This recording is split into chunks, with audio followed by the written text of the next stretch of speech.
Aujourd'hui, je t'emmène avec moi au cœur du voyage d'un colis. Une petite boîte de carton brun, soigneusement scotchée dans une boutique de Tokyo. Ton nom tracé à la main en lettres latines.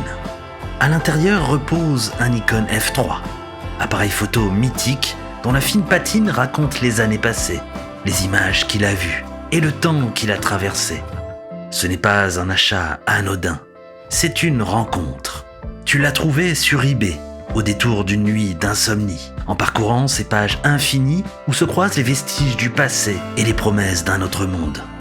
Et cette boîte, ce rectangle de carton encore posé sur un comptoir japonais, va traverser la planète pour venir jusqu'à toi. Son voyage, c'est celui d'eBay tout entier. Un monde bâti sur la curiosité, sur la confiance et sur le désir presque naïf de relier les gens à travers les objets. Tout commence en 1995, dans un salon californien. À San José, Pierre Omidyar, un jeune programmateur d'origine franco-iranienne, code sur un vieil ordinateur beige. Internet est encore une mer silencieuse. Le web balbutie. Personne ne se doute qu'il va redessiner nos vies. Omidyar ne cherche pas à créer une entreprise. Il cherche à comprendre comment les gens pourraient s'échanger des choses sans intermédiaire, sans hiérarchie, dans une forme d'égalité nouvelle. Une place publique numérique, un marché du monde. Il appelle ça Auction Web. Le site tient sur quelques lignes de code. Le premier objet mis en vente est presque une blague. Un pointeur laser cassé. Et pourtant, quelqu'un l'achète. Quand Omidyar demande à l'acheteur s'il a bien compris qu'il était hors d'usage, l'homme lui répond qu'il collectionne justement les pointeurs laser cassés. Cette phrase anodine devient une révélation. Derrière chaque objet se cache une histoire, une attache, un besoin intime. Ce jour-là, dans un salon sans prétention, naît l'idée qu'un morceau du monde peut passer d'une main à une autre à travers une simple connexion. Pendant ce temps, dans notre boutique japonaise, le vendeur referme la boîte contenant notre Nikon F3. Il imprime une étiquette FedEx, la colle sur le carton, scanne le code. Un bip retentit. Le colis existe désormais dans un système. Une trace numérique vient d'être gravée. À cet instant précis, il devient plus qu'un objet. Il devient une promesse. Dans les années qui suivent, le petit site d'Omidyar se propage comme une rumeur. Les premiers internautes se l'approprient. Ils vendent, achètent, échangent. Ils découvrent le frisson des enchères. On y trouve tout et n'importe quoi. Des jouets, des vinyles, des timbres, des téléphones, des objets cassés, des merveilles oubliées. Ce n'est plus un simple site, c'est un organisme vivant. En 1997, Auction Web devient eBay. Un mot court, doux, qui coule sur la langue. L'explosion est fulgurante. En quelques années, eBay devient un phénomène culturel. Des millions d'objets changent de main chaque jour. Les maisons, les greniers, les caves se vident, révélant leurs trésors. Des gens qui n'auraient jamais tenu une boutique deviennent vendeurs du jour au lendemain. Les premières fortunes de l'économie numérique naissent dans les chambres d'adolescents. Et sur ce marché planétaire, tout semble possible. En 2002, eBay rachète PayPal. L'argent circule désormais sans friction. Les frontières s'effacent. On peut acheter une guitare à Los Angeles, une montre à Zurich, un appareil photo à Tokyo. Les échanges deviennent immédiats, fluides, presque magiques. C'est la promesse d'un nouveau monde, une économie fondée sur la confiance, sur la réputation, sur la petite étoile bleue d'un profil bien noté. Notre colis, lui, est chargé dans un camion FedEx. Direction l'aéroport de Narita. Dans les entrepôts, des tapis roulants bourdonnent sous les néons. Les bras mécaniques déplacent des palettes. Les codes barres clignotent. Les ventilations soufflent un air froid saturé d'odeurs de plastique et de papier. Le Nikon F3 repose dans sa boîte, empilé avec des centaines d'autres colis, chacun porteur d'une histoire minuscule. Sur le tarmac, un Boeing 777 cargo attend. La nuit tombe sur Tokyo.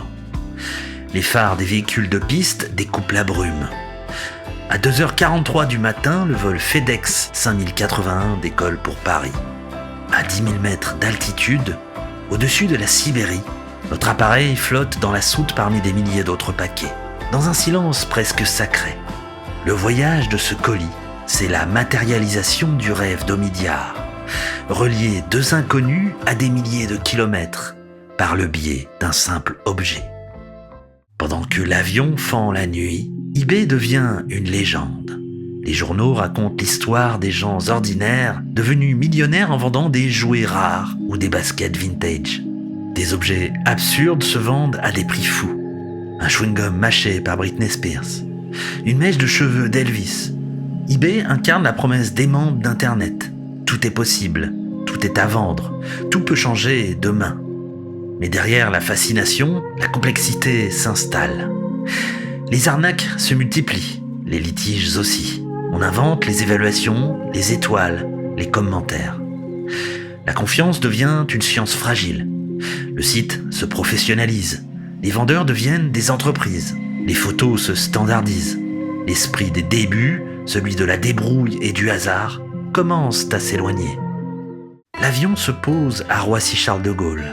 Notre colis est déchargé, scanné, stocké dans un entrepôt auprès des pistes. Les douaniers passent entre les palettes, scannent les déclarations. Sur la nôtre, il est écrit « Used Camera ». Le montant est juste. Le contrôleur tamponne la feuille. Le carton repart dans un camion direction un centre de tri en Île-de-France. Sur les écrans de suivi, le statut change. Notre colis est en transit. Et ce simple message que tu consultes sur ton téléphone condense en quelques mots 3 décennies d'innovation, de serveurs, d'humains et de câbles sous-marins. À cette époque, eBay est à son apogée. C'est le temple du collectionneur, la caverne d'Ali Baba du numérique. Les passionnés de hi-fi y trouvent des amplis introuvables. Les photographes dénichent des optiques oubliées. Les mélomanes achètent des vinyles qui n'existent plus nulle part ailleurs. eBay devient la mémoire du monde matériel.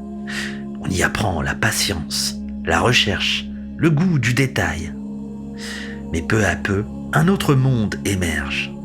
Amazon impose la vitesse, la simplicité, la livraison gratuite. Facebook crée son propre marché. Vinted séduit la jeunesse avec ses vêtements de seconde main sans enchère. Le monde change. L'immédiateté devient la norme. eBay, lui, reste fidèle à son modèle d'origine, à son côté un peu fouillis, un peu lent, un peu humain. Et c'est peut-être ça qui le sauve, sa lenteur. Ton colis, lui, a quitté Paris. Il file sur l'autoroute A10 enfermé dans une camionnette blanche, entouré d'autres boîtes aux destinations inconnues. Il arrive dans un centre de tri régional, puis un livreur le prend dans sa tournée du matin. Devant chaque maison, il dépose un fragment du monde. Quand il s'arrête devant la tienne, il scanne ton colis, le bip résonne, la boucle est bouclée. En ouvrant la boîte, tu tiens dans tes mains bien plus qu'un colis. Tu tiens la trace d'un rêve collectif. Aujourd'hui, eBay n'est plus ce qu'il était, mais il n'a jamais vraiment disparu. Les enchères sont moins nombreuses, les vendeurs particuliers se font rares, les grandes marques ont envahi le site. Pourtant, au milieu de ce flot, il reste un espace où survivent les chineurs, les nostalgiques, les amoureux du détail. Ce sont eux qui font battre le cœur du vieux site. eBay n'est plus le centre du web, mais il est devenu la mémoire vive.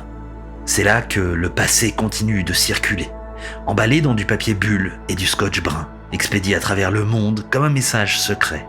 Parce que finalement, eBay n'a jamais été qu'une question de confiance. Croire qu'un inconnu à 10 000 km enverra réellement ce qu'il promet.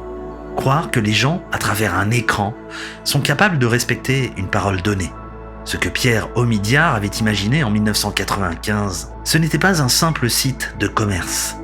C'était une utopie. Celle d'un monde où la technologie servirait à rapprocher les humains, pas à les isoler. Aujourd'hui, quand tu reçois un colis du Japon, c'est ce rêve qui continue de voyager. Entre les circuits imprimés des serveurs et les nuages qui défilent au-dessus des océans, il y a toujours cette idée simple, relier des histoires, des vies, des époques. Et peut-être que dans ce lien invisible entre deux personnes qui ne se rencontreront jamais, réside encore une forme de beauté. eBay, c'est ça. Ce n'est plus l'empire qu'il fut. Ce n'est plus la place bondée des débuts, mais c'est un souvenir qui continue de respirer à travers chaque transaction, chaque expédition, chaque emballage. Et tant qu'il y aura quelqu'un, quelque part, qui décidera de vendre un objet en se disant qu'il fera le bonheur d'un autre, alors l'esprit de eBay ne mourra jamais. Parce qu'au fond, cette petite boîte venue du Japon, ce n'est pas juste un colis, c'est un fragment d'humanité. Un aller simple entre la nostalgie et la curiosité. Un morceau du monde qui a traversé les nuages pour venir se poser doucement entre tes mains.